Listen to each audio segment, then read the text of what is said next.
Okay, well, like a lot of people, I kind of fell into HR. It was never something that I intended to do. I left university, I didn't really know what I was going to do, and I joined a graduate training scheme with a company called Trust House Forte. They ran hotels all over the country.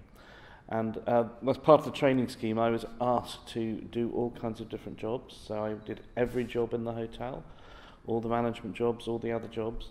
And I very quickly got to the stage where I found HR the most interesting, and the training the most interesting, and the inductions and the payroll.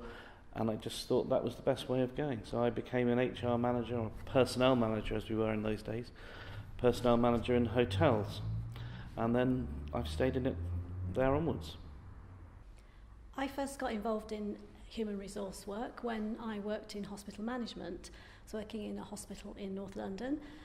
And I was invited along by the then personnel manager to give an introductory talk on the induction programme for the hospital induction programme. And from that point onwards, I always appeared every month and did that talk. And that's when I got more interested in training, delivering training, found that I really enjoyed the process. And from there, I moved into a job in training in the National Health Service, and I've progressed through the National Health Service, finally reaching the position of Deputy Director. I knew that I wanted to do something with people. I like talking, I like meeting people. So that was kind of in the mix, but I just kind of thought, well, what do people with English degrees do? And that was mainly teaching or being a librarian, or using sort of English literature as a reasonable degree to then launch you into anything, because it just shows that you can work at a degree level. So the idea of teaching definitely appealed. Again, that's the interaction with people. So I've got some work experience in a high school and hated it.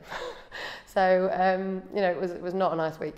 So then it was sort of back to the drawing board and just became aware of, I hadn't really thought about it before, but HR as a profession, because, business, everyone seems to want to go into business, but there's lots of different divisions of business, and marketing and HR seem to be the two that involve people and talking to people. I did a very general undergrad degree, but I did a couple of HR units which I really enjoyed. So when I graduated, I did an MSc in HRM, mainly because I wanted to work with people eventually. It was at a time when it was fashionable to go into HR because you actually wanted to work with people.